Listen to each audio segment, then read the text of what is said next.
All right, we have a special We got guest. a special guest. He was here with us last summer at the old studio. Now it's at the new studio. It's Luke Gifford, Tennessee Titans linebacker. Luke, good to see you for year 2 here. Yeah, thanks for having me. The summer was getting a little late. I didn't know if I was getting an invite back or not. Where'd you play college ball at? Right here, baby.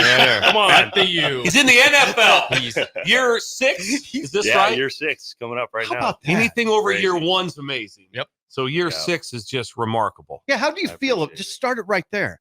Did you think you'd make it 6 years in the big Man, league? honestly, coming into it, I one would have been great, you know. So I knew I could do it for sure, but 6 years, it goes by fast, man. I can't believe it's coming up on 6 already. We were at a soiree together the other night. We were. And we were talking, and talk to us a little bit about just now what it's like. And you were mentioning about just what the sport does to your body and how you are. Man, I was telling Coach Bush, this was probably the first year that like I really felt my body in a way that I hadn't in the past. I'd gone through a core surgery and then, like didn't heal probably the right way and wasn't 100% going into the season and dealt with basically like it's like playing with 2 pulled groins all year. Ooh, So that's then not fun. yeah, so that and then I was pulling my hamstrings and it was a tough year for me, honestly. Like I probably didn't feel back to 100% until close to like April.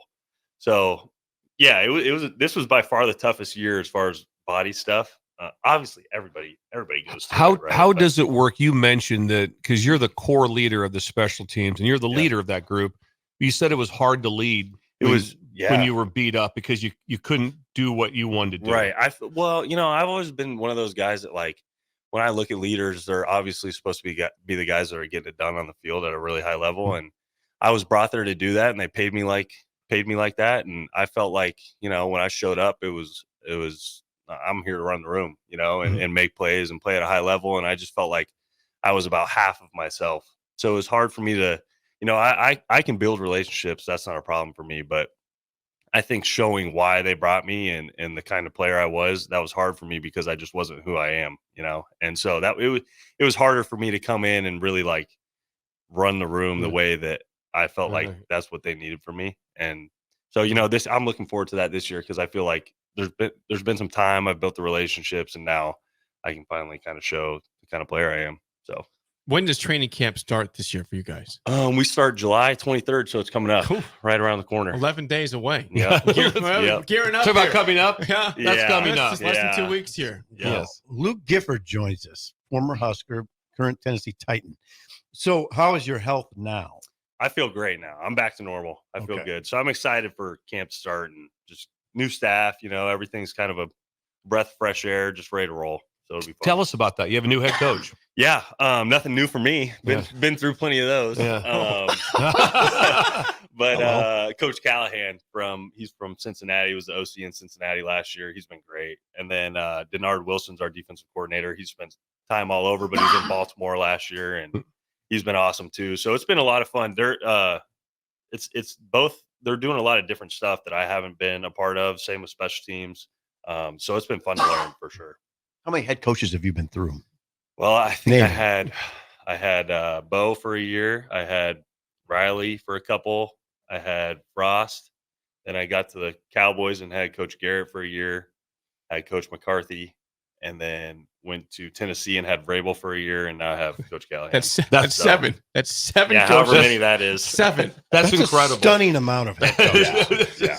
Yeah, when you said you've been through a lot of them, I Yeah. didn't know it was 7. Yeah, I never would have guessed, to be honest. But How does that affect you? How does that affect a player? I think the older I've gotten, it doesn't affect me as much. I think when you're young and you're still trying to learn, it definitely does. And you can see that even like with the young guys in the NFL, just adjusting to each guy's style, is tough. But it does affect you if you let it. I think the older I get, though, the more I'm just like, I take control what I can, and it is what it is. That's the way to do it.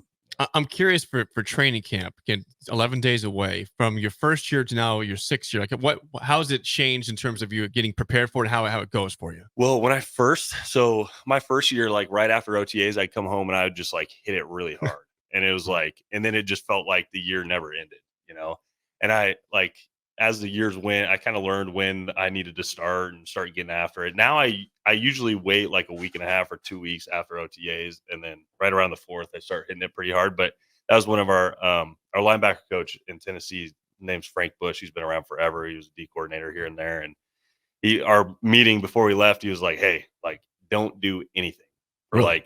at least a couple weeks, just because, especially the rookies, and the young guys, they just run themselves into the ground." Now I kind of know what I need for my body, and usually what I do is I wait till around the 4th, and then I get after it pretty good for 3 weeks. But yeah, it's definitely changed since I've gotten older, for sure. And then camp has changed. Yeah. Right? I mean, camps are not the same as what No. they were, so that's a little bit. So explain that a little bit. It's kind of from when you first came in, or just what you've heard from the past to what camp's like now. Yeah, I mean, I'd say my rookie year was probably one of the last years it was really like still pretty tough. Mhm. We were going every day, practice every day. The rules have changed now. Like, I think we'll really only go 2 days in a row without having an off day. So, and the way they do it, they do all the GPS stuff and the trackers. So like you'll have a pretty light day, a moderate day, and a heavy day, and they just kind of rotate through those. So it's never like you're getting killed.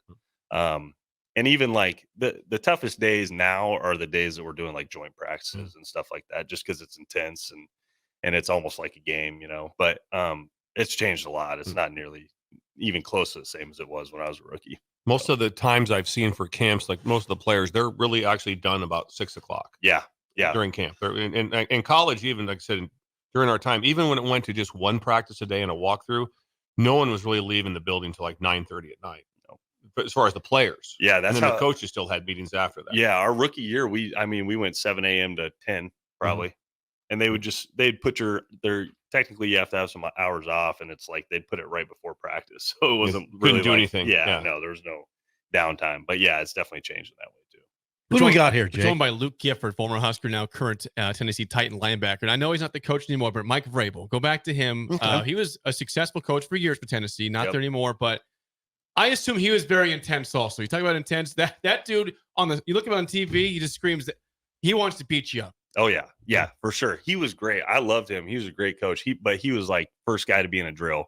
Like he'd have he loved special teams was kind of his baby because that's kind of how he made it at first, And so he'd put the pad on and we'd be doing punt drills and you punching him in his chest, So some guys would be taking some shots. Coach Braves would say some crazy stuff out there sometimes. So that was kind of your opportunity to get a shot in on him. But he was fun. Interesting. A shot at the head coach. Put some gear on. Yeah. Head And hey, he never Physically. took it personal. He'd be chirping you and everything. So it was fun. It was a good Still a time. dude, Mike Vrabel. Yep. Yeah, that's interesting. Definitely a dude. When you hear how much tackling you work on at this point in your life? A lot of like it's all angle tackling, tag off stuff. Okay. Very rarely. I don't think we tackled once. Like To the ground? Yeah. You tackle the donuts or anything of those We nature? do. Yeah, we do the donuts sometimes. I went crazy with the donuts my last couple of years. Yeah. What does that mean? Yeah, You can do, there's these giant donuts that you can roll. They have a hole in it, and so you can run full speed and you can simulate a tackle, but you got to bring your feet. Yeah. And you can talk about when I said talk when you tackled right. When you tackled, that donut would slide too, Right. And so it would give, and so I was always rolling that thing, and you makes could run sense. full speed through it. So you kind of Do you do that? Yeah, we've done that. We also do we'll do a physio ball. Okay. And then just because that makes you get your pad level down, right? And Yeah. pick it up and run through it and kind of snap out of it. So in the off season, we do that a lot too. Mhm. During the playoffs last year, there was commentary I heard. I just heard. I mean, the tackling in the NFL has declined. What would you say to that? I think there's probably some truth to the fact that it doesn't get practiced as much Right. or focused on as much. I don't know. I've been lucky that I've been in places where it has, and it's honestly. So when Coach Wilson came to Tennessee last year or this year, the first thing we talked about was tackling, and he showed our tackling numbers Mhm. and was like, and then compared it to what they did in Baltimore, Mhm. and was basically like, there's a direct correlation between teams that end up in the NFC Championship, AFC Championship, and the Super Bowl with And their tackling. okay, And so that was like the biggest thing that we talked about right when he got there. So basically in spring, you're just in helmets, so you're not doing too much, but like we Mhm. were working on it all the time. interesting. Interesting. I there's a guy that you might have, Demetrius Brim. He worked yeah. So he Yep. worked here at Nebraska. He said he saw Derrick Henry at a camp in high school, and he said it was the most remarkable thing. He thought it was a defensive end. He goes, that's Derrick Henry the run. What's it like to see him? Oh, I know. Oh, he's just freaky. Is it? It's like watching him in practice. He doesn't even look like he's moving that fast half the time, but no one's catching him, and he's usually running away from him. He's a special athlete. Even the way he works out, he's got his own thing that he does, and you never really know. Like, you don't see him all the time doing his stuff. Yeah, but he'll show up. Like, he showed up after OTAs or for mandatory mini camp or whatever, and then to training camp, and it was just like, that guy's ready to go. I don't know what he's been doing, but he's ready. It'll be an odd picture not seeing him with the Titans. It will. He's in Baltimore now. Yeah. A couple years with the. This is one I always liked to have seen it. I used to always show pictures of different teams, and when I was coaching special teams at Nebraska, I'd show the picture of Derrick Henry. He was the left guard on the punt team for Alabama. Left guard as a starting tailback. What? Absolutely. Oh, absolutely. Devontae Smith covered kicks, covered punts. Yep. Absolutely. Derrick Henry was their left guard on the punt team at Alabama. I just saw a clip of Zeke God. knocking somebody out on a kickoff team, like his freshman or sophomore year or something. Yeah, I showed Did that you see clip. that? Yeah, I used that clip as a teaching clip. I have a picture of him. He's a starting tailback. They're up 49-0 against Purdue in the fourth quarter. And he's covering kickoffs, and he tackles the guy at the 8-yard line. Yeah, and the dude he tackled was Raheem Mostert, who was a running back in Miami. Very fast player. And is a very good special teams player himself. Before he got and then like I said, that was the expectations. And Urban Meyer ran the special teams, and that's how it was. And this is what it was at Alabama. And you wonder the correlation again to what's real. That's what the deal. Because punt is, I've always said, is invite only. That is fascinating. Punt is invite only. That's the best of the best, no doubt. We're joined by Luke Gifford in studio, former Husker, current Tennessee Titans linebacker. And okay, special teams. Now, big change in the NFL this year with kickoffs. You're lining up on the opposing 40-yard line. Can you walk us through this and how it affects you? Yeah, it's you're going to see a lot of different kind of bodies out there. I feel like I think that it's like I think to the front side of the kickoff team, you'll see some bigger bodies, guys that can two gap, but then the backside will be a bunch of like safety hybrid, probably some receivers, quick guys, and then on kickoff return, it'll probably be guys that block more, like tight ends. I know, like, we've watched some of the XFL and UFL or whatever the name of it is. We watched, I imagine you watched a bunch of that. That's basically all we watched in the spring, and they had a lot of like center type bodies out there and stuff like that. Yeah, you're gonna see some weird stuff because I think people are gonna really try and scheme some stuff up, and it'll be interesting. It'll definitely be more. I mean, it'll be part of the game. So sure. it was a must change. It's brilliant because the game the game had went away. Yeah, as far as there was no returns anymore. The guys are bombing the ball out of the back of the end zone. You could put guys out there on kickoff team that you'd have to worry because they're not going to cover anything. Yeah, just get 11 out there. The guy's going to kick the ball through the uprights. So don't worry about it. Now you have to worry about it. Now it ups your value. Oh, no doubt. Yeah, good for you. Yeah, it's good for me, and it saves my hamstrings because I'm running like 30 less yards. Right. So Interesting. Yeah, it'll be a good change, I think. Isaac Gifford, we've gone this far without asking about your brother. Yep. Your brother's rise has been really, it's got to be exciting for you to watch, Isaac. Yeah. What is this about what you thought, where you thought he'd be at this stage of his life? I did, honestly. I just kind of thought it was a matter of time when he'd get there. He's so mentally tough and just a tough kid and works so hard that it doesn't surprise me at all. But it's been super fun to just kind of watch everything play out for him. I'm excited. Did you talk about the current team much in his thoughts in year 2 of Matt Rule? Yeah, what's he think? He's pumped about it. I've actually been down there working out quite a bit just because I wanted to check out the new facilities and be around a little bit. But I've been impressed every time I've been in there, just the way they run things and do things. Coach Campbell is like, they're really on it in the weight room. And, I just talking to the guys, like you can tell there's a different sense of like confidence in their voice and what they expect out of the team. So I'm pumped, man. I don't want to say too much because I always drink the Kool-Aid just like everybody else. I think they're going to be pretty good this year. Is it weight room a weight room, or is that weight room different to you? That thing is like, it's almost like too big. I'm like, well, I mean, don't get me wrong, it's great, right? But it's like breathtaking when you walk in there. It's super cool. It's awesome. Do they have like a locker room for you for ex-players? A lot of places have, or a place for you when you go down there? I haven't used it, and I really haven't even tried, so I'm not sure if they do. But there's so much room in there that I'm sure it wouldn't be a problem. Gotcha. So that's obviously the great thing that's getting done there is that just the welcoming back of former players. This is where you come train at. This is where you work. If you're in the NFL, the door's open here for you. So A lot of schools do it, but that's a great job by Nebraska football. Is there any is there any other NFL guys around there?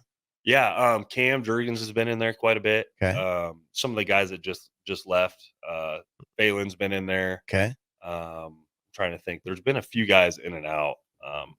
I think Stanley is actually back this weekend. He'll be around a little bit. I don't know. Stanley Morgan? Yeah, he's got a camp with Coach Dub, I think, tonight, actually, maybe. Coach yeah. Dub.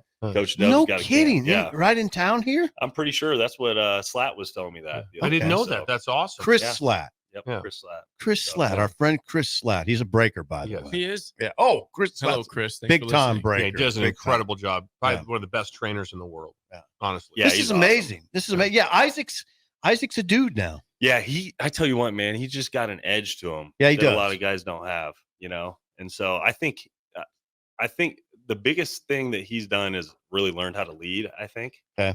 And I think it's easy to follow a guy who does things the way he does them and has that kind of edge. So Yeah, he plays with a hard edge. he does. He's almost too edgy sometimes. I'm like, dude, you got to chill out a little bit. Really? But I mean, he just in a good way. I wish I had that. I don't have that. You don't. Not like I have to turn it on and off. His is always on. And he's going to media day. Yep, going to media That's day. a big deal. I'm like, we need to put that dude through some training or something. Say something crazy up there. No, he'll be fine, but it'll be good. I'm excited for him. Yeah. Is there any chance? I know the NFL fines you. You have to. I mean, they're so, which I think is great. They're so strict on their uniform, right? I mean, you don't jack around with anything. no. It's like if you wear your socks wrong, you get fined. If you do this wrong, you get fined. Is there any chance if we funded it, can we get a game where you wore a towel that said the ticket? Can we get a towel to wear? Come on, Luke. How about I get back to you with the price of that? Yeah, And give us then we the can price. decide. That's Oh, fine. and don't worry about that. We'll cover it. Can we please We got get that. one? Okay, Get one of the ticket. Yeah. We'd be nice like that, and then tell you what game and say we're going to pay the fine. perfect. We're going to pay the fine. I'll We got write it. the ticket down the back of my towel. We'll see Yeah, how much it let's see comes what out. happens. We'll give you a little extra, 93.7. Also put the what's the phone number? Yeah. Put the phone Put the number phone on. number. 464-5685. Send us the bill. Yeah. We'll gladly Bill. pay. Okay, We'll be have careful what you wish for. So we'll see. We'll pay the fine and we'll give you a little A extra. little extra Deal. on top. Yeah. That's a deal. We got to see it there. So he's Luke Gifford again, former Husker, current Titans linebacker. Training camp starts in 11 days. 11 days. Going to be. Is it miserable right now? Yeah, I have anxiety. Really Yeah, bad. I would Yeah. be. That's Every year. Do you seriously? Oh, I yeah. swear. And it Do you never, have anxiety? never changes. It never changes. And once I get there, I'm like, I'm good. But it's Interesting. just the build up to it. Coaches are the same way. That like the last and you kind of was like Damn. 2 more days, Yep. 1 more day, and then when it hits and it's like that, then once you start, you're just in a zone, Yeah. Yep. think nothing of it. But those last couple days as a coach, you're like, okay, you're completely off, stay out of the office the next 3 days. You just kind of sit there and stare at the wall, like this is all Yeah. all hell's gonna break loose. Here Oh, in a you're little bit. I mean, the NFL, there's no better league in the world. No. I still There's pinch no better- myself. Yeah. Yeah, you should. I think that's one thing too, like these last couple of years that I've really tried to do is just like soak up every second of it. Cause the older I get, the more I'm like, I never know when this is going to be over, So like, I've just tried to keep that perspective because it is so cool. All the things that I get to do and experience, I'm like, man, this is what I grew up dreaming of, There's definitely times that I still Good pinch for myself, you. sure. Good for you. Good for you. Do you find sometimes people take it for granted a little bit? Like all of a sudden they're for going like, sure. oh yeah, I'm in the league For sure. like that. A lot of the young guys too, and I think even especially the guys that get drafted or get opportunities early in their career, I think it's easy. You see it a lot of times that they just don't understand how easily it can be taken away. It can just go. And then all of a sudden, you might be a second round draft pick, and you've been on 4 teams in 3 years or 2 years. Once it gets beyond, I always said, really beyond the 3rd round, if you're a 4th rounder, they can cut you right now. Oh yeah, Right now, you're not making the team. Nope. The 1st rounder, you're making it because you look so stupid if you cut a 1st rounder. Yep. Right. Once it goes to round 3 or 4, and you're not good enough, you made a mistake. you're You're just gone. Yep. Is it crazy? Don't name any names. But when you've had so many coaches, and we talked about this the other day, that how you can just there's a difference on the coaching staff. It's like, hey, this guy don't name names, but like this guy was unbelievable. In some places, it's not the same. Yeah, no, it's very evident that once you make it into somebody's circle, you stay in the circle. Right. And regardless of like, you might get fired in one place, but you're probably going to get hired in another, and I mean, that's just the way it is. It's kind of college football is similar, but like, I think the NFL even more so. It's all about their relationships and the guys that they know. So Yeah, I've had some really good coaches, but I've also been around some that you're kind of like scratching your head at how they're there. Get more organization and preparation. And that type of stuff, it's more from not ball. You know, they all know ball, but the organizational side for sure. How would they get done? Is it true? This was rumor that when Morgan Wallen threw the chair off of Eric Church's bar, that you were there. I was not there. Okay, I've heard. I wish I was there. I heard that. I probably would have saved him from doing that. Barely missed you. I heard the bar. I wish it would have hit me. To be honest, that's what I heard. Why do you wish it would have hit you? Oh, that'd have been great. If it would have hit me, I'd probably be done with everything. Yeah, that would be one of those. There'd be a settlement. Yeah, no doubt. Oh, I did. I heard that. I go. Luke Gifford was down there when he threw the chair off the deal and just missed it. I think he did it on like a Monday or a Tuesday, so thankfully I was in bed. Gotcha. But if he would have done it on a weekend, I probably might would have been a chance. That'd have been a chance. That'd have been unbelievable. What happened? I got hit by the chair. Yeah. Who threw it? Morgan Wallen out of Eric Church's hit a Tennessee Titan. Hit a Titan. What are you thinking, Morgan? Come on. This is awesome. Thanks for coming in. Thank you. Oh, of course. God bless you for coming in. I'm glad to be here. Yeah. We'll be watching. We'll be pulling for you. We'll look for that towel. Appreciate it. I got you guys. Towel. I got you. Seriously, that's great stuff. Yeah, it is. I appreciate it. He is Luke Gifford, former Husker, current Titans linebacker. Luke, take the time. We'll talk to you down the road. Appreciate you guys.